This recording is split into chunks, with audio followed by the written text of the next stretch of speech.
So you're coming on, you're breaking down Jasmine Jasudavicius with me. That's fine. And there we go. How you doing, Philip? Where are you calling from? Seattle. Tacoma, Washington, but I could say Seattle is a major city. I'm flying into Tacoma later this week. Holy shit. What's your We weather have like?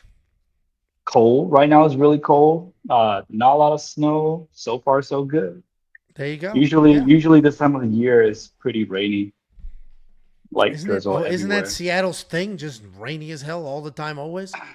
Yeah, but I have to defend Seattle a little bit on that weather because it's not raining like North Carolina where it pours down. Yeah, It it's just just drizzle gross nonstop. mist. Yeah, Yeah, yeah. yeah, yeah. But I the got you. summer is nice. The summer is beautiful. You Well, there we like, go. yeah. So, well, unfortunately, I can't do a breakdown on Balaji Oki, but we'll do this one right after you. Here we Take it go. away.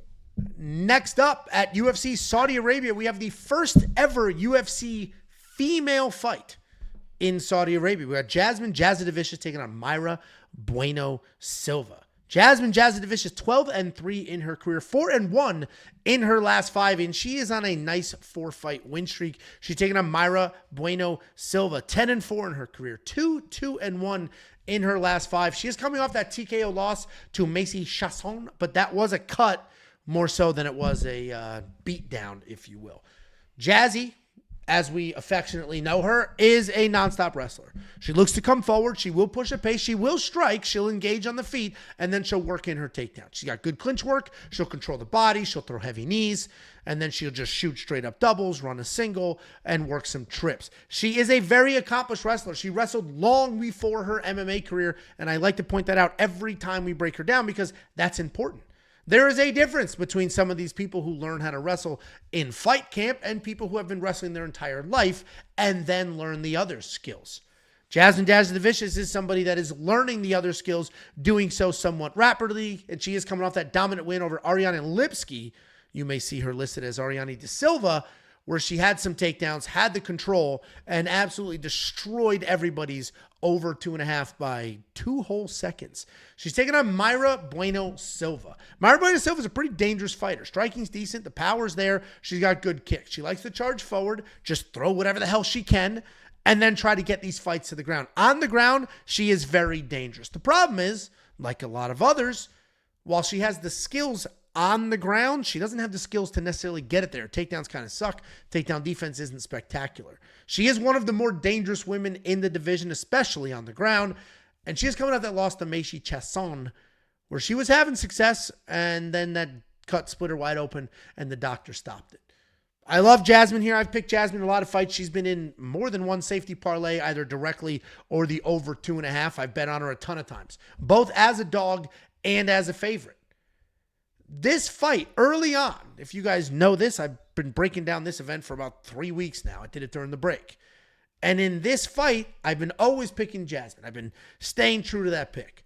But I was a little nervous early on because I said, I understand Mayra Bueno Silva's on a bit of a skid. I understand Mayra Bueno Silva has had some ups and downs. But if we look at her recent fights, her last fight, she was winning and then got cut. The fight before that, she lost to the world champion in a title fight. And the fight before that, she beat a former world champion in Holly Holm. And they went ahead and took that win away because she had Ritalin in her system. It was either Ritalin or Adderall, one of those. But either way, she is fighting at a high level. She is having some success. So I was a little nervous about Jasmine. And then the comments and the viewers overwhelmingly said, Mayra Bueno Silva is a quitter with no cardio. Jasmine wins this fight. And I don't know if it's that influence or just breaking it down over and over and over and just getting more and more confident. But I do trust Jasmine more and more every time I break down this card. What do you think, Philip? Well, I do think that Silva is pretty dangerous, and I've seen several highlights in that pretty much who she is. You said that she doesn't have good cardio, but keep in mind I that didn't this is say that. a The comment section says that. okay, yeah, the comment section said that she doesn't have a cardio, but this is a 3 round fight. And I think Yep. that well, there's a conflicting comments here. You know, this is a 3 round fight, but she's also coming down a weight class. if I'm not Which may or may mistaken. not So, affect. She is. right, yeah, I don't know what's going to happen. She might just go blazing in first round just to get a finish. But I do agree with the comment section about how she might be a quitter because we saw that in the fight against Pendleton, where after like second rounds, like she won first round. After the second round, I think she might have won the second round too, but third and fourth and fifth, she just looks like she's lost. Like even when she's getting punched, she just like eyes wide open and have no response. She almost like shocked by Raquel's ability to just, stay in the pocket and push through it. Sure. So there I'm a little like split between my opinion. My opinion about Jasmine, I don't have a lot of take study on Jasmine, but I do see that she can wrestle and she's not like any other girls where she don't just, lay and pray. She's trying to like get some damage done. So I have to slightly favor Jasmine. I don't have a bet other than what you already posted.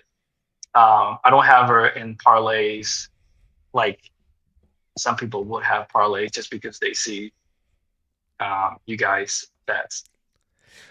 What I do have is Silva win inside decision, no action.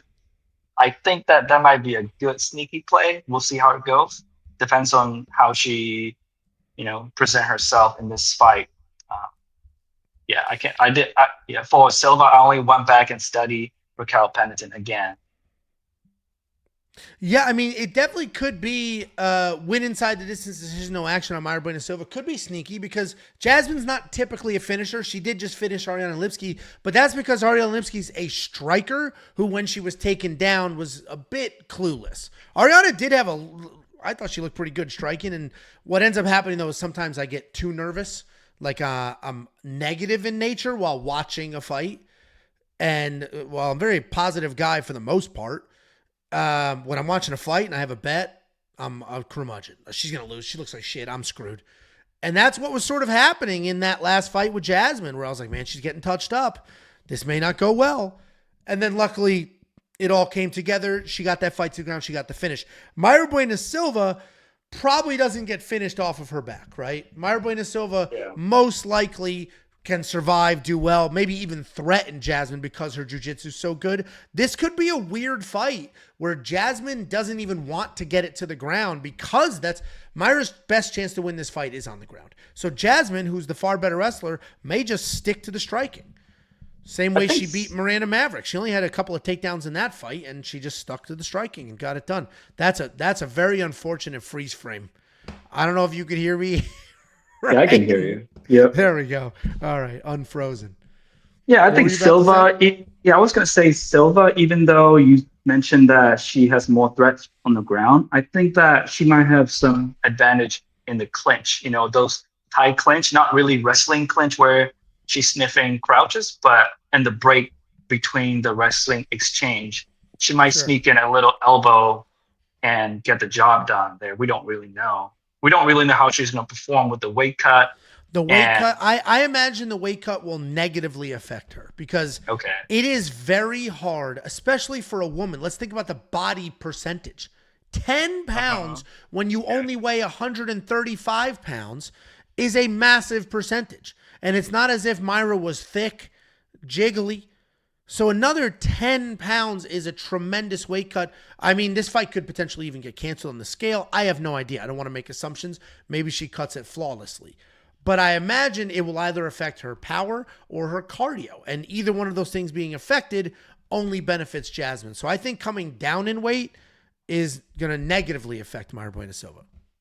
Yeah, we'll see how it goes. I do want to give a shout out to the data analyzer. Like that shit is legit. Do my pitch for me. Yeah, do it. you just got to put some time in it. I mean, like everybody else, majority of the people, we just probably tail you guys bets, and we might just enjoy the night. But during the off days, another freeze. Listen, I agree with you. I was a big proponent during that 3-week break in Christmas. I was like, use the data analyzer. This is built out for future events. Do a little bit of your own research. Find your own spots. You might just, honestly, what helps me find spots sometimes, and I hate it because the work is absolutely brutal, is making these graphics. I don't know if you've noticed these graphics, but these are the best graphics in the world. I freaking have to fill these out. Every single word on here, every number I type out by hand. I have to get the fighter images. I have to resize it. It takes me hours to do these graphics for a whole fight card. And while that sucks, what it does do is present all this information like front and center in my face. So as I'm digging through, and there's nothing outstanding on this fight in particular, but there are times where I'll be like, wow, I didn't know that person was almost 40, or like, holy shit, I didn't realize their takedown defense was so bad. And then as I'm doing that, then I can find my spots. The data analyzer can do the exact same thing for you.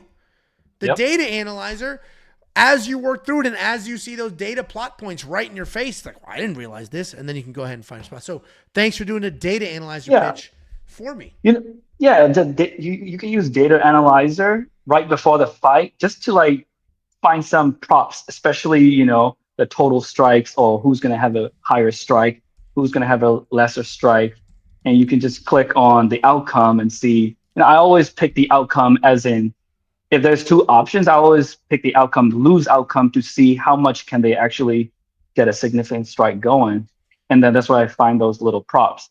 And last thing, can we get Artems to do a graphic like you guys do? I mean, BetSam got graphics similar to you guys. What's funny is Artem full-blown graphics. I trash the Tapology crew, right? I'm all about, if you're just doing fight breakdowns and your weird monotone nonsense and you just have Tapology on in the background, good luck. Good luck competing with this charm and these graphics. And Artem, while he's not monotone, has the Tapology in the background. He was messaging me. He's like, hey, can I get your template? Like, can you? And I was like, well, you can't use my template. Like, you can get another template. Like, you can make your own template. The problem is, it literally takes hours. So first you have to do the research and then do the fight picks and know what to say. So that's many, many hours. But then to do the graphics is another chunk of it. I mean, for me to prepare for this Tuesday show, first of all, I have to do it a whole week ahead of time. So right now, UFC 312 is basically done. The graphics are done. The breakdowns are basically done. Just a few more tweaks. There's a few picks I'm not 100% sold on yet. So I'm a full week ahead. But it's like 7, 8, 9, 10, 11, 12 hours worth of work to get to that point, depending on the fight card. So it's much easier to just put Tapology on in the background, click record, and just read the green and red dots on the screen and just pretend you know what you're talking about. So that's why most people do that. Yeah, I do appreciate Artem's the raw notes on his Artem MMA within We Want Picks site. He has that's how I was able to actually read his comments on the fight, especially the PFL fights, because I didn't really have time to listen to people break down, but I could just quickly look to his webpage within We Want Pick and see the confidence level of each fights within the card. Artem has picked more perfect non-UFC cards than anybody I've ever heard of in my life. Whether it's PFL or Bellator, RIP, some of those other events, he has picked more perfect cards in those events than anybody. It's crazy. Artem also gets a little sensitive. Just this week, he had like I think he did a phenomenal job picking PFL. He like missed one pick or something. And people were like, you loser, you got that one pick wrong. And instead of just rolling your eyes at like, no, I did a great job. Like, this guy sucks. He was like, stop. I was like, Artem, what are you doing? Now you look like the baby. Ignore it and move on. Like, Jesus, dude. So, yeah, he does do a phenomenal job on those cards. I appreciate you calling in. Thank you so much. Any last words for the people? That's it. See you at UFC Seattle. I got the ticket. There you go. Get yourself on camera. Yep. We'll do. All right, see ya. All right. Peace.